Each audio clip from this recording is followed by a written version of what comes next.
14 years. 14 long years. 14 years of searching for a successor to what I would consider to be the greatest game ever made.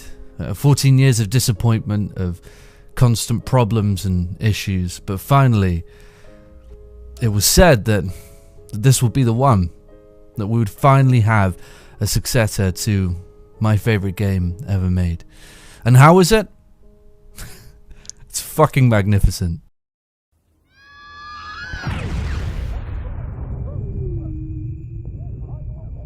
Do you think we'll ever meet them?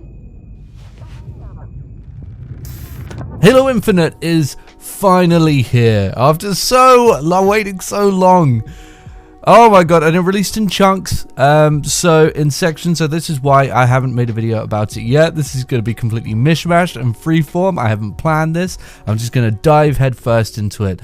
But Halo Infinite is finally here, and this is such a huge deal to me. This is so massive. You know, it's no secret that Halo 3 is my favorite game ever made. I have shrines dedicated to Halo 3. I played the campaign in a t-shirt that I have, which Ashley got for me, which is a screenshot from the trailer where the Master Chief is heading into battle, and it's that like snowy, it's probably ash-covered environment from that original Starry Night trailer. I should just said the Starry Night trailer. Yeah, I played in my like fanboy Starry Night t-shirt, drinking from my Master Chief helmet mug. I'm absolutely obsessed with Halo 3. So for me, I really have been searching for 14 years, you know, and then we got Reach, we got ODST, we got 4 and 5. And they were never enough. They never felt like true sequels to Halo 3 to me. They never felt like... Some of them were great, but never enough, you know. Reach, I liked a lot objectively, an absolutely fantastic game, packed full of excellent content, brilliant soundtrack, great story. There's just so much great stuff in Halo Reach, but at the same time, I don't know, man. The gameplay kind of didn't really. After a while, it kind of got a little boring, a little stale, and I never really want to play too much of Reach. 4 I absolutely hated, I despised, and I can't stand still to this day. I hate looking at it, I hate hearing it, everything about 4 I can't stand. And 5 was just a very mid-range game for me. It was okay, but you know, the pacing wasn't great in the multiplayer. It was a little bit sporadic and dumb, honestly, and it lacked that combat flow that we got from the original trilogy of games. So I kind of had it in my head that we would never get a game that lived up to Halo 3. We'd never get a true sequel to Halo 3. But with Infinite, I think we have. I think we finally have, you know. And why is this such an important deal? Why is this such a big deal that we get a true successor to Halo 3? Allow me to tell you why Halo fans are so passionate about the original trilogy specifically. Because 3 rounded the games off so perfectly. 3 was I think the greatest ending to any series of games, films, anything, TV, anything. Honestly, it was immaculate, absolutely spectacular, and still to this day, I don't think we'll ever, you know, produce anything that could live up to that. But if you're gonna resurrect that and bring it back and you know, reopen that perfectly closed off ending, you're gonna have to come swinging. You're gonna have to come with something strong and something big. And when they came with something that sucked and that was bad and continued the story and was just awful, and then continued that with something that was just you have to bring something absolutely brilliant. You have to bring something absolutely spectacular to the table, and something that doesn't feel sacrilegious and like bad, and it's got to be good, and it's got to have excellent combat flow. It's got to do everything that Halo 3 did right again. And I do feel that way with Infinite. I really do feel that way. I feel as though the combat flow is immaculate. It's spectacular. It's beautiful.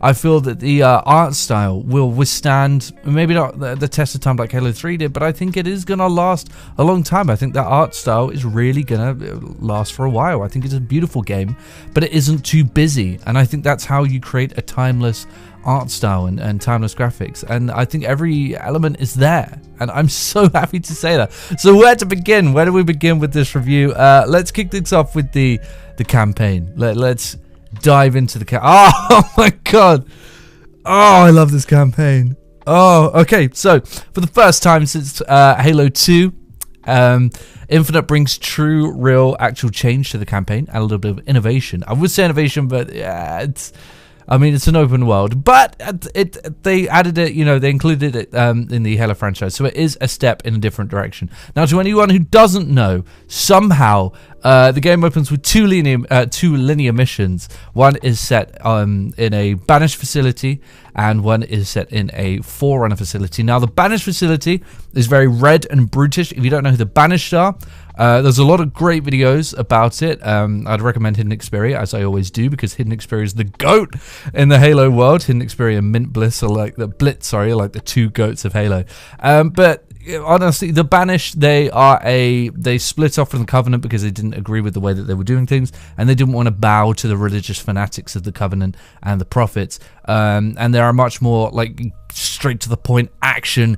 Brutish. I know it's like that's the name of the faction, but a very brutish, like head first faction.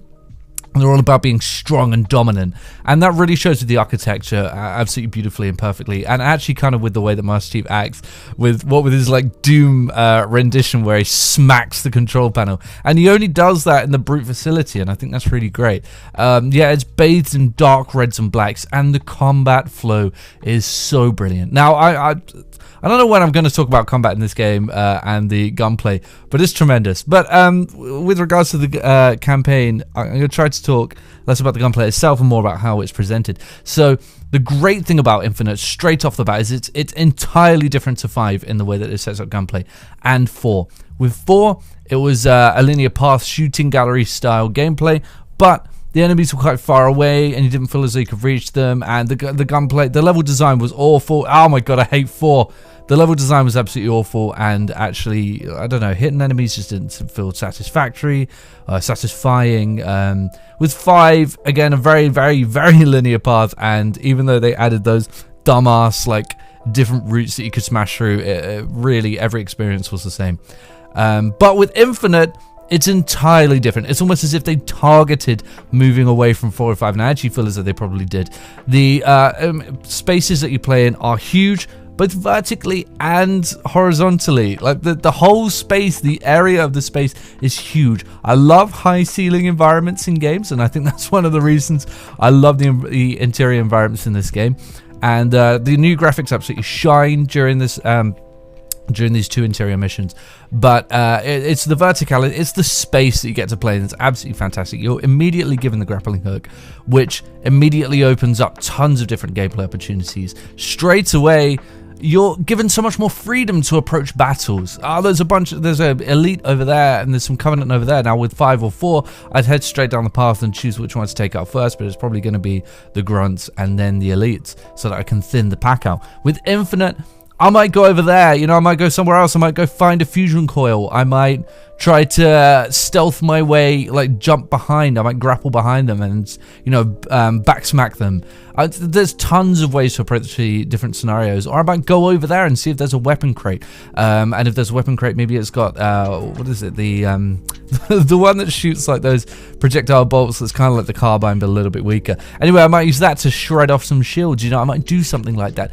It's absolutely it's spectacular. It's fantastic gameplay, and this carries through to the open world segment that you open up into, because of course this, after the 2 missions, I haven't talked about the Forerunner environment yet, but I want to. After the 2 missions, it opens up into an open world somehow, and I don't know how. This brilliant way that they do combat with the excellent spacing absolutely carries its way through to the open world, and you get to experience this gameplay all the damn time.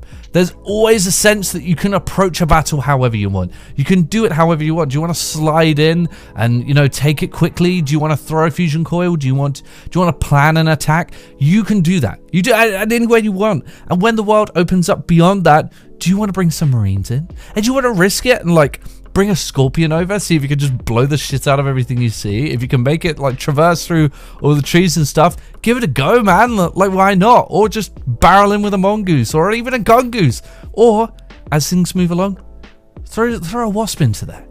Really dominate. Although you do have to unlock a lot of Valor points, which I'll talk about later. It's Oh my god, it's so liberating and so freeing. It's an excellent way of doing the combat. It is really, really good.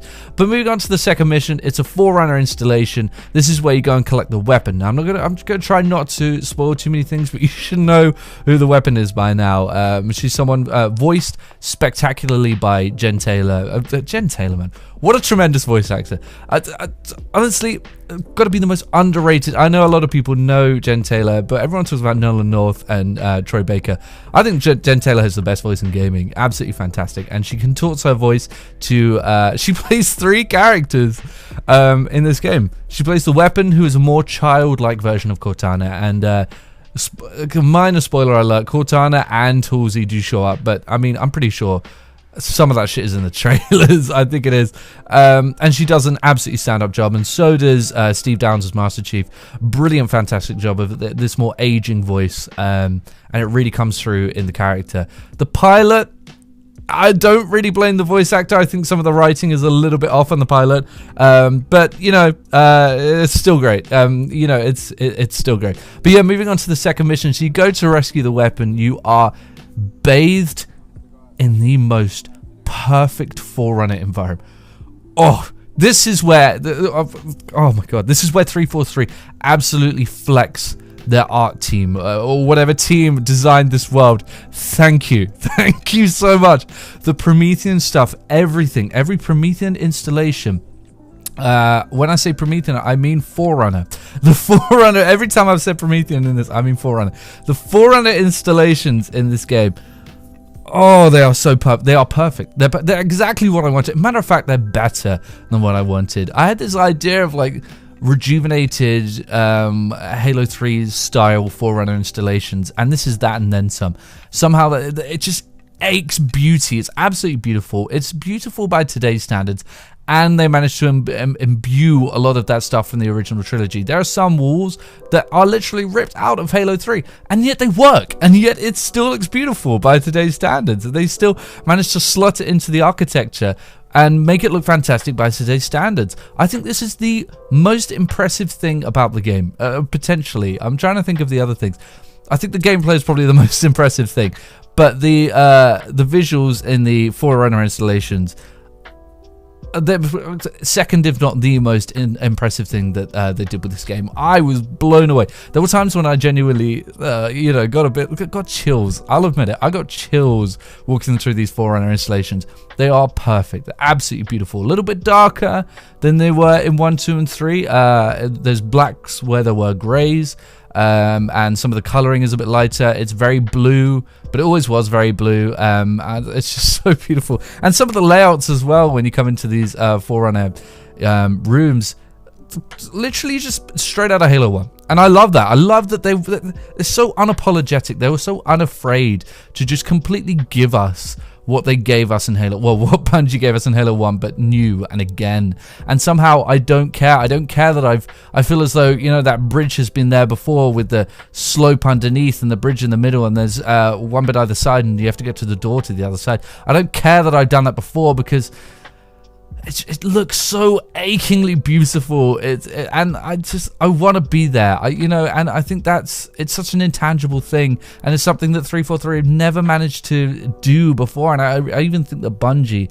weren't able to do it with Reach, where I want to be there. And it's such a strong sense that, I kid you not, I love the visuals in this game so much that I played it like an E3 demo. I played this game like it was an E3 demo. I looked around things, I panned the camera around, took everything slow, and I just took everything in. My playthrough took a lot longer than it would have, because I was just enjoying everything around me, and I was just touring the Halo ring was absolutely completely an experience. It was an experience. It was absolutely brilliant.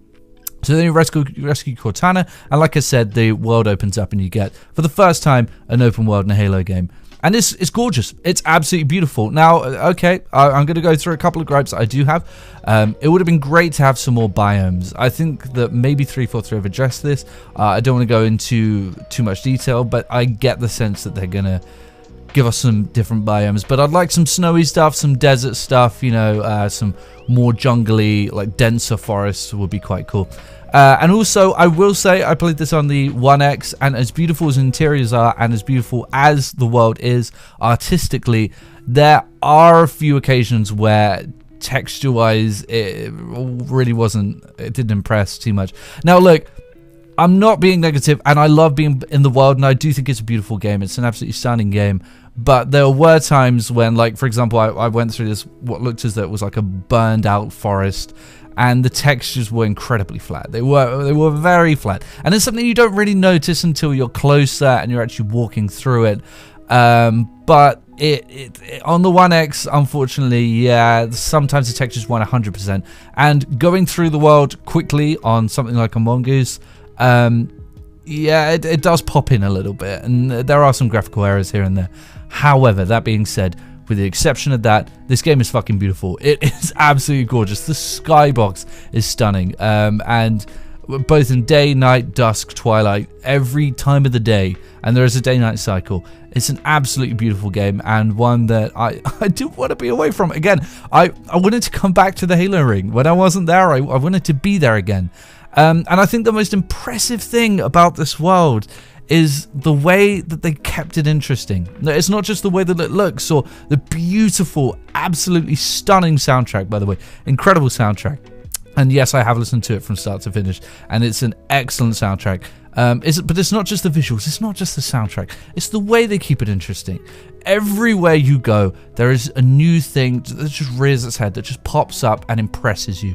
And they do have activities for you to do across the world. So when I say there's interesting stuff that pops up around you, I'll be walking along, I'll just walk for a couple minutes, and this big, beautiful Forerunner structure will just appear. And it'll just be there, or this giant door in a cave that I can't access, but I want to know the secrets from within, or a cave that's just dripping with water, and it's got some sort of like collectible in there. You know, you can get collectibles throughout this map. You can get skulls. You can even unlock cosmetics for multiplayer and stuff like that. I think I've got a stance for multiplayer, and you can go through there, kill a few enemies, and there'll be one there in this little hidden cave that you found.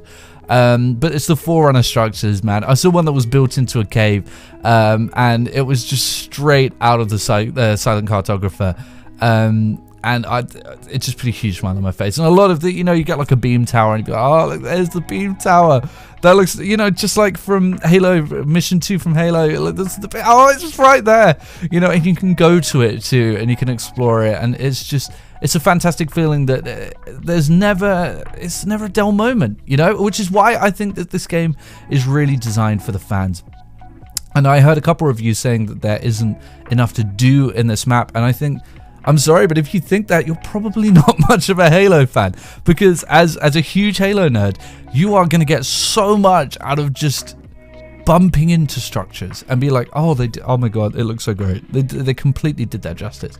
You know, oh, it's so beautiful. Oh, what is behind the door? I bumped into a door, and I still don't know what is behind that giant door. They do giant doors in this game, by the way, which is necessary in Halo. It's absolutely fantastic. Yeah, it's bumping into that stuff is really great, but it's the activities, man. The activity. So they put a lot of activities in the maps. Now there's purple bases that you can take over. I'm not entirely sure what they're called, but you get to take over the base there. Then there's FOBs, forward operating bases. Now, I didn't think these would be too great because I've been burned out from games like fucking Far Cry. That's just, oh, go climb the radio tower and then we'll show you more radio towers to unlock. This is great. And it really works well. It complements the storytelling, because in this game there is a very small cast. It is just you, the pilot, and the weapon. I almost made a mistake then. You, the pilot, and the weapon. There are just 3 protagonists in this game. Matter of fact, there are as many enemies as there are antagonists as there are protagonists in this game. Now, Halo is a game where you usually get like big crews of people, you know, squads of people. Now, it becomes a very lonely solitude game. Like, you know, there aren't many allies running around with you like there usually would be in these grand battles, until you unlock forward operating bases. Then there'll be these Marines that just start hanging around the bases, or and you'll spawn a Warthog and they'll jump on the Warthog with you, and then you'll go drive around to the next FOB, unlock that, and there's more Marines. And it complements the very minor storytelling, the small cast of characters so beautifully, because you notice it more. If there was a bunch of people running around with you, trying to save the galaxy, and then you unlock like 4 Marines at an FOB, who would care? I wouldn't care. I don't give a fuck. But it's so great that you unlock the FOB and suddenly like reinforcements appear, and there's more and more people, and the game like garners this character through all of these people and all of their dialogue, and it's absolutely fantastic because you feel as though you're progressing towards having more people, and that is a great push to head towards. You also get valor points for unlocking FOBs, and at the FOBs, that is where you can unlock various weapons and vehicles and stuff like that, which genuinely help you in the game. I didn't think they would, but they are actually very important, very vital. And I found myself coming back to these forward operating bases so that I could unlock more and more vehicles to help with my pursuit. Which is that's brilliant. It's brilliant. Again, you feel as though you're progressing towards something. And speaking of weapons, HVTs are genius, and something that I've wanted in Halo for a long time. As Halo progresses, you hear about more of these like sort of legendary characters within the universe. Originally it was just Yuki's, Cortana, Johnson, all this, and as things go on, you got the ship leaders, and this one who's supposed to be like the most deadly elite, and them, they just completely destroy him at the start of Halo 5. And then you got like this deadly chieftain and stuff like that, and I really like that dynamic. I like the idea of like, of course, within these factions, these legendary figures are going to appear. They're going to creep their name into everyone's mouths, and they do that. And then you have to take them out. It's your job to take them out. Those are the HVTs. They appear on the map, and you have to go take them out. They're little mini bosses, and when you beat them, you unlock their legendary weapon. I just looked at the time, and I've been rambling on for 20 minutes already, and I haven't even finished talking about the campaign. So after you do that, you unlock various weapons that you can get at the bases. Absolutely genius idea. Alongside that, you have things like beacons and random battles across the map. Now, the story. Again, it is a very isolated story, and I think this is where most people have had issue. Look, I think the issue here with a lot of people is that the storytelling is very different. Halo has always been about very big, grand battles, and though contextually they are these big, grand battles, I don't think you really tackle much of that within this game. I think that's because of the open world, and because of the single camera, with no takes. Situation that they have going on that they got from God of War. I think it's fine, and I like the story, and I think the story is great. I think the characters are great. I love the fact that we have 3 antagonists that each have different like archetypal characteristics, but they each have the same goal as well. So they each have different ways of approaching taking out the Master Chief, and different reasons for trying to kill the Master Chief, but they each want to, and they work together in doing that. And obviously I don't think it's as good as the dynamic of the Prophets, but I still think it's really great. And I like Escharum. I know he's just the big bad, but the Escharum is I'm trying to do this without spoiling. So he's on, he wants to die in battle, and he sees the Chief as the ultimate prize to die with. There's also a revenge plot, but I'm not going to get into that because I think that would be spoilers. And then you got the Spartan killer. He just wants another name. Again, the Master Chief would be the ultimate name. And then there's the Harbinger, and she has bigger goals, which are more to do with the ring and making the ring operational, and the Master Chief stands in her way. I'm not going to go into detail of that because that is a major plot point. Now look, cut a long story short, again, it's a slower story. Most of the story is actually the Chief getting over grief, but I think it works better. Look, I know I've always said I hated the story for Halo 4. I absolutely despised the story for Halo 4, but it's more acceptable here. The reason I hated it in 4 is because they just leapt straight into it. They didn't change the Chief as the game went by. They didn't ease into it. They just threw you straight into it head first, diving completely head first. into him being a completely different character, an entirely different character, and so was Cortana, and I didn't like that. With this game, we have 2 games of context behind us, and we do have a more emotional chief, and it's much easier to accept. I also think that the themes are more interesting. There's the motif within this game, I don't think this is spoiling anything, where Cortana says, if you knew how you were going to die, what would you change about the way you lived? And of course, there's the motif in Halo 4 of, like, you know, before one of us dies, find out or before I die, find out who is the machine, and who isn't. Well, basically, who is the machine? A lot of people praise that storyline. Though, find out who the machine is, find out whether you're a machine or whether you're human.